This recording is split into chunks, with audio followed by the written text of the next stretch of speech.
L'église de Camérac est une église du XIIe siècle. Elle est caractéristique de ces églises de notre région.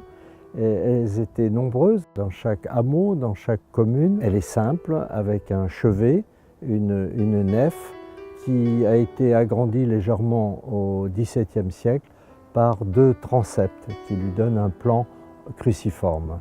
Elle possède quelque chose d'important, c'est son clocher fortifié avec des meurtrières qui montrent sa qualité et son appartenance à un système de fortification qui avait souvent les églises dans des lieux isolés. Alors la municipalité m'a appelé pour cette église de Camérac parce qu'il y avait une grande difficulté au niveau de la couverture et des fuites d'eau qui, en plus de l'inconfort pour l'utilisation de l'intérieur de l'église, était aussi un inconvénient pour une très belle voûte lambrissée, qui est une des originalités de l'église, qui se dégrade, mais aussi qui commençait à devenir dangereuse. Des travaux ont été envisagés et il fallait bien sûr commencer par la couverture. La couverture impliquait la réception des eaux et l'évacuation au sol.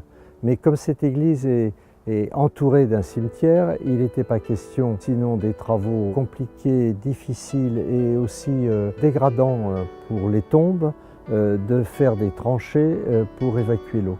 Donc il a été pris le parti de récupérer l'eau en surface avec un pavage qui recevait les descentes d'eau de la couverture. Si l'église de Camérac est protégée au titre des monuments historiques, c'est la repérer dans un système de classification.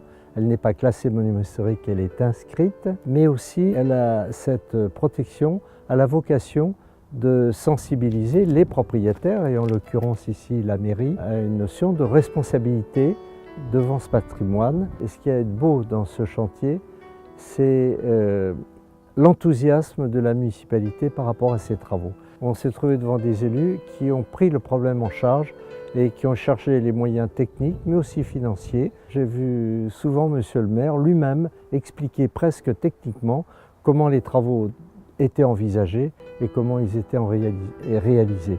C'est quelque chose de très beau et qui encourage celui qui a la responsabilité de mener à bien un tel projet.